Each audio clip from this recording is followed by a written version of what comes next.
Hello everyone, welcome to Physics Mafia. Today we are going to discuss problem number 1.45 from Rodo-Hitley series.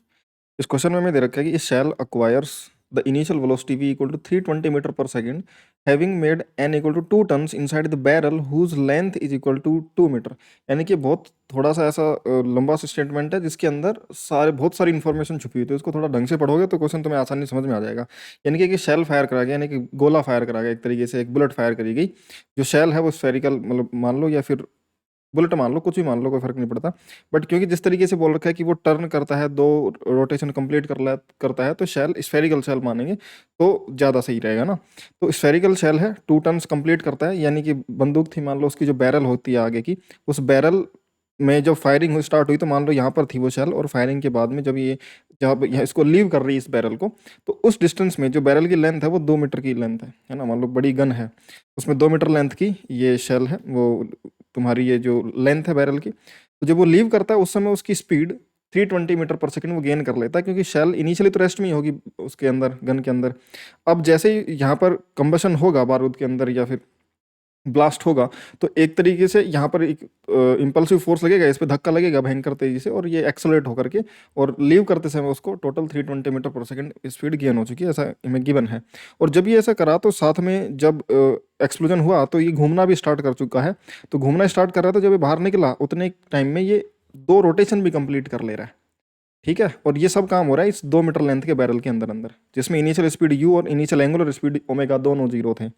तो मान लो बाहर निकलते समय speed तो दे ही रखी है 320 मीटर पर सेकंड, और मान लो बाहर निकलते समय इसकी जो एंगुलर स्पीड है वो ओमेगा हो चुकी है। अब बोला कि assuming that the shell moves inside the barrel with uniform acceleration, बोल रहा है कि यहाँ से यहाँ तक जब मूव करा तो एक्सेलरेशन इसकी यूनिफॉर्म रहती है, स्पीड यूनिफॉर्मली इसकी इंक्रीज होकर के 320 बढ़ती है 0 से। Find the angular velocity of its axial rotation at the moment when the shell escape the barrel. जब ये यहाँ तक पहुँचता है तो उस समय इसका ओमेगा कितना है ये हमें बताना है।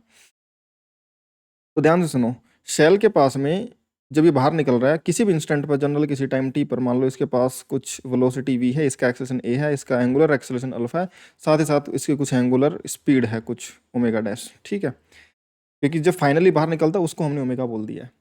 तो किसी भी इंस्टेंट पर इसका एंगुलर एक्सेलरेशन होगा और लीनियर एक्सेलरेशन होगा, और बाहर निकलते समय इसका ओमेगा पूछा है, और एक्सेलरेशन इसकी यूनिफॉर्म माननी, यानी कि लीनियर एक्सेलरेशन और एंगुलर एक्सेलरेशन इसकी यूनिफॉर्म है, ये कांस्टेंट वैल्यू मानी जा सकती हैं। अब हम इसको अननोन्स में सोल्व करेंगे और लास्ट में इनकी जो गिवन वैल्यूज हैं वो रख देंगे, तो फाइनल हमें न्यूमेरिकल आंसर इसका मिल जाएगा। ठीक है, हम सबसे पहले ये निकालें कि हम इसको बैरल को एस्केप करने में कितना टाइम लगेगा। तो हम मान लेते हैं एक्सेलरेशन अगर ए है तो v equal to u plus a t लगा दें। फाइनल वेलोसिटी v हमें पता है, एक्सेलरेशन ए हमें नहीं पता और टाइम भी नहीं पता। v equal to u plus a t की इक्वेशन लगाई जा सकती है यूनिफॉर्म एक्सेलरेशन के लिए। साथ ही साथ एंगुलर वेलोसिटी पे भी लगाई जा सकती है, omega equal to omega naught plus alpha t, और ओमेगा नॉट 0 था तो ओमेगा बन जाएगा अल्फा टी।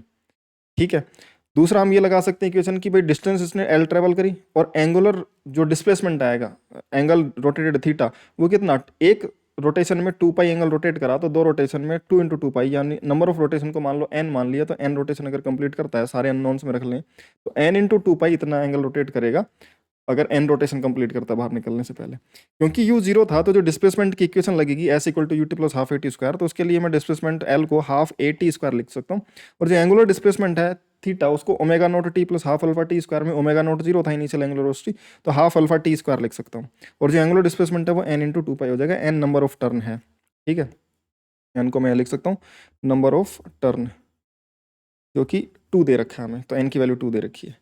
ठीक है, अब इन दोनों इक्वेशन को डिवाइड कर देते हैं ना, तो ये l अपॉन में n into 2 pi is equal to half t square से हाफ टी स्क्वायर गायब हो गया, देखो a बाई अल्फा बन गया।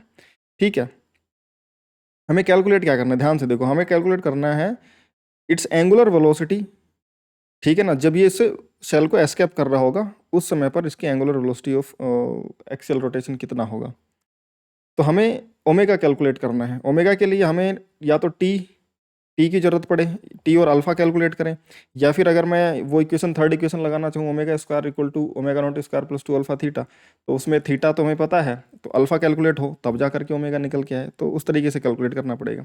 अब ओमेगा को अल्फा इंटू टी से कर लेते हैं कि ओमेगा अल्फा इंटू टी है। अब टी की वैल्यू कैसे निकालें, टी की वैल्यू देखो हम ऐसा निकाल सकते हैं कि जो value of T from equation in equation 2, इन दोनों में से हम टी की जो वैल्यू है, ये टी की वैल्यू v बाई ए, वो यहाँ पर पुट कर सकते हैं ओमेगा के अंदर, या फिर दोनों इक्वेशंस को डिवाइड करके और टी को एलिमिनेट कर सकते हैं, तो v और ओमेगा में रिलेशन आ जाएगा। ठीक है, वी और ओमेगा में रिलेशन है क्योंकि फाइनल वेलोसिटी पता है तो ओमेगा वहाँ का पता लग जाएगा, कोई दिक्कत नहीं है। जिस टाइम टी पर वेलोसिटी है उस टाइम टी पर ओमेगा हमें पता चल जाएगा। और अगर वी हम बाहर निकलते समय की रखेंगे 320 तो वो ओमेगा भी उसी समय का निकल के आएगा। तो इन दोनों को डिवाइड कर दो, एक ही बात है, या फिर टाइम एक से दूसरे में एलिमिनेट कर दो, टाइम कैलकुलेट कर दो, तो omega as a function of v निकल के आ जाएगा। Omega as a function of v निकल के आ जाएगा, ओमेगा अल्फा अपॉन में ए इंटू वी।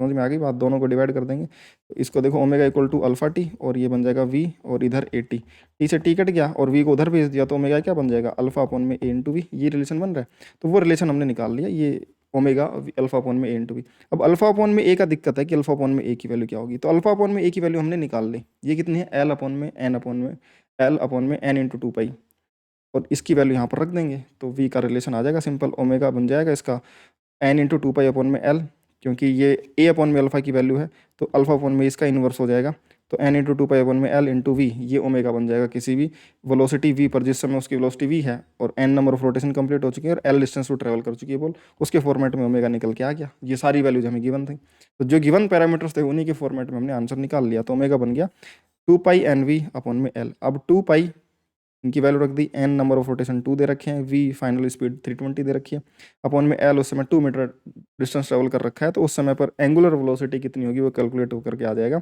2 इंटू 10⁻³ रेडियन पर सेकेंड। ठीक है, सिंपल सा क्वेश्चन था, तो बस हमें जो गिवन पैरामीटर्स थे उसमें थोड़ा सा कन्वर्ट करना था, तो इक्वेशंस के साथ में थोड़ा सा खेलना था, उसमें कोई ज़्यादा चीज़ें हैं नहीं। क्वेश्चन का जो कंसेप्ट था वो आसान था, बस थोड़ी सी कैलकुलेशन को हमें एडजस्ट करना था। ठीक है, आई होप कि तुम्हें समझ में आ गया होगा, और ऐसे ही डिस्कशन के लिए तुम अपना टेलीग्राम डाउट ग्रुप ज्वाइन कर सकते हो, और mafias doubt class group Telegram पे जाकर सर्च करोगे तो मिल जाएगा तुम्हें ग्रुप, वहाँ पर बच्चे आपस में डिस्कस करते हैं, मैं भी वहाँ पर लाइव डिस्कस करता हूँ बच्चों से उनके डाउट्स प्रिपरेशन से रिलेटेड और फिजिक्स से रिलेटेड। ठीक है, तो वहाँ पर आकर तुम मुझसे कोई भी डाउट पूछ सकते हो। और उसके अलावा अपना एक टेलीग्राम चैनल है, चैनल पर तुम्हें सारी क्लासेस की अपडेट्स वगैरह नोट्स वगैरह ये सारे मिल जाएंगे।